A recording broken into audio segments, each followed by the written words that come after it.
to Soleimani's death. Eli Garan is Deputy Director of the Middle East and North Africa Programme at the European Council on Foreign Relations, joining us from London. I hope we'll get some European perspective from you, Eli, as well as a sort of wider context to how you believe things might play out here. And Mohammed Alyahya is Editor-in-Chief at Al Arabiya English and joining us from Dubai. Let me start with you, sir. You say you were shocked by the nature of this killing, this targeted killing by the US, Qassem Soleimani losing his life alongside others. Why? Thanks, Becky. I was shocked because what we've seen so far during the maximum pressure campaign, quote unquote, is calculated incremental escalation by the Iranians and not by the Americans. The Iranians took over ships in the Arabian Gulf. They bombed oil pipelines. They downed a U.S. drone. They attacked oil facilities in Saudi Arabia.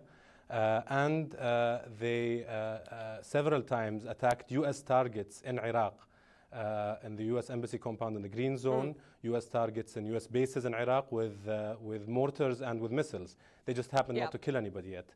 And the response by regional actors and by the United States has been largely muted.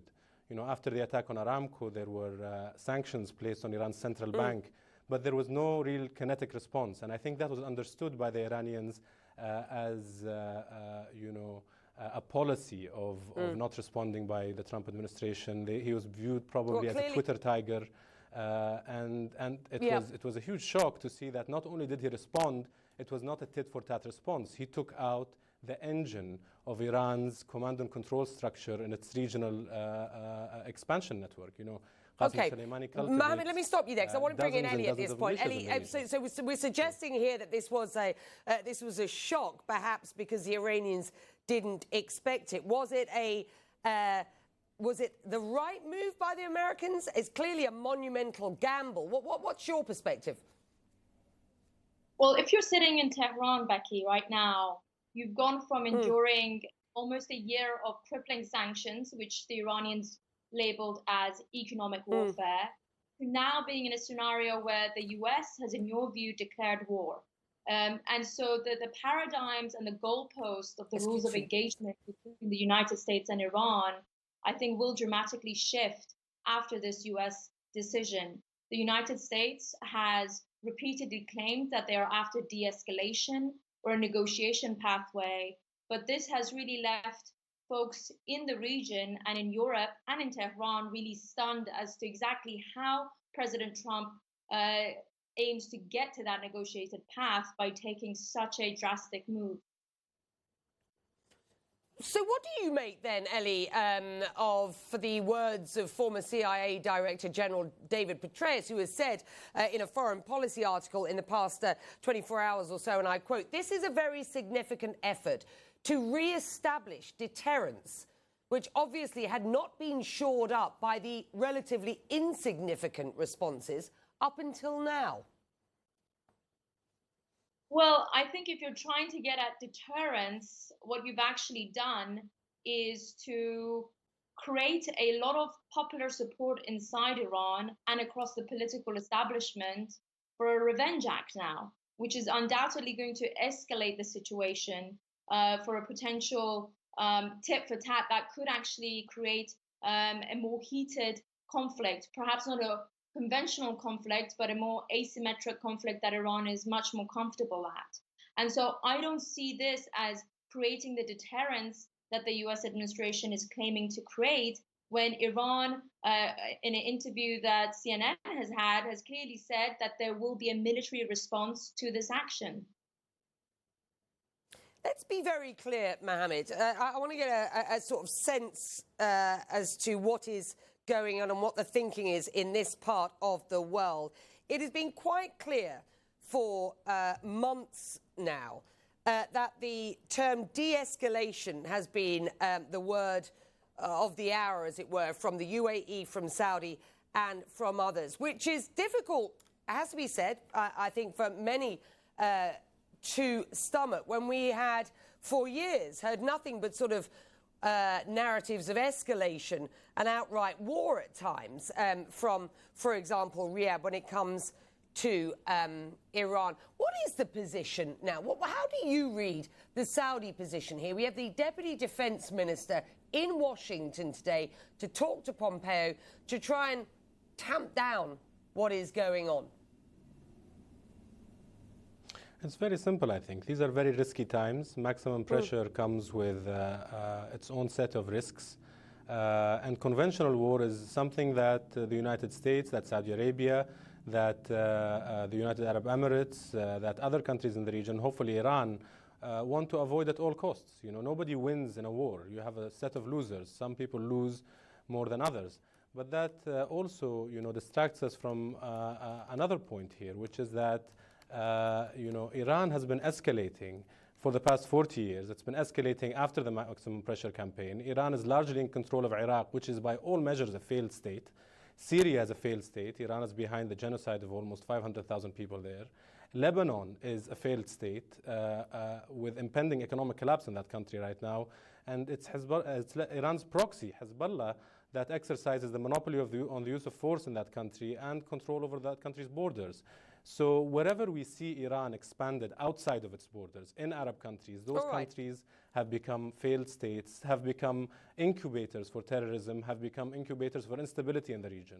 So that has to be put into perspective when we're discussing the recent increase in the risk of conventional conflict. You know, so very briefly, because I want to bring Ellie in at this point, but very briefly, Mohammed, are you suggesting this is actually complicated things for the likes of Riyadh and, for example, the UAE? Of course, but I mean, the region has always been complicated. Iraq's issues have been complicated since the US invasion of Iraq in 2003. Since 2011, Syria has been extremely complicated. Right. Lebanon has been complicated. Yemen, to say the least, has been complicated. What we're seeing today is there is a priority on containing Iran's ability to conduct its foreign policy in the region. And that means depriving it of the cash it requires to cultivate a bloated regional proxy network, a terrorist network. So maximum pressure, and it's Iran's foreign policy in the region. Sorry, Mohammed, I've got to push on just to Ellie. It's Iran's foreign policy in the region that here in the Gulf, people will say others have ignored, Ellie, particularly the Europeans who have been determined to keep this JCPOA alive. Quite frankly, that's all over now, isn't it? Well, look, Becky, there were definitely problems in the region before the US began its maximum pressure campaign. But one only has to look at what we've seen happen from May of last year to now. We've gone from Iran and the US targeting one another's infrastructure or drones. Iran has been held responsible for attacking oil installations, seizing tankers, to now we're at a stage where the two sides are killing military personnel, targeting contractors. So the escalation pathway is clearly ramping up. And for folks in the region, this should come with a huge warning, because they are going to all be the first that pay for a cost of any increased tension between the US and Iran. And if indeed Iran has been behind these attacks in Saudi Arabia and the UAE, well, they made their point very loud and clear that if they have to pay an economic cost because of the US sanctions, that the whole region is going to pay for it as well. The Europeans have looked at the nuclear deal as one area where there might still be some degree of stability through having some restrictions on Iran's nuclear program, so that in parallel to this US-Iran tension on the regional issues, you don't also open up a Pandora's box of nuclear problems with Iran. They've tried very, very hard to do that over the past year and a half.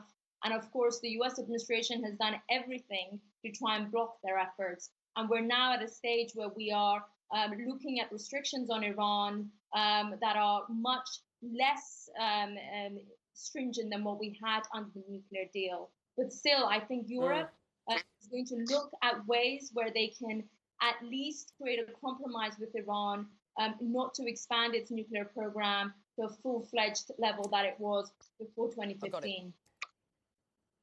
Very briefly, Mohammed, I do want you to have a listen to what the Iraqi Prime Minister had to say at a parliament session on Sunday. Have a listen. I had an appointment with the martyr Soleimani at 8:30 on the morning of his martyrdom, where he was to be carrying a letter for me from the Iranian side in response to a Saudi letter, which we had sent to the Iranian side to come to agreements and important breakthroughs regarding the situation in Iraq and the region. What do you make of this, Mohammed? The implication here being that the Trump administration's actions on Friday hampered efforts to reduce tensions between Iran and Saudi Arabia. Do you believe, or do you know?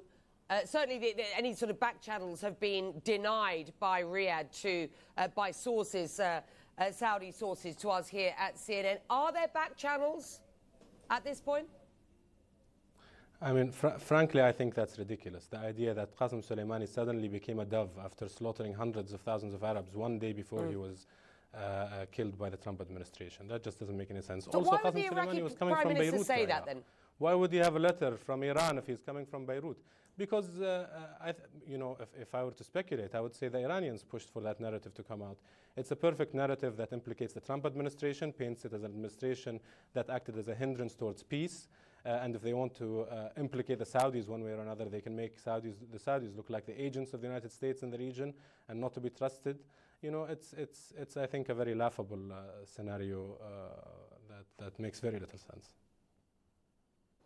Mohammed Alyahya, your insight is extremely valuable. Thank you very much indeed for making the time to join us on Connect the World. We will have you both back. Thank you. President Trump talks about possibly striking Iranian cultural sites. We will ask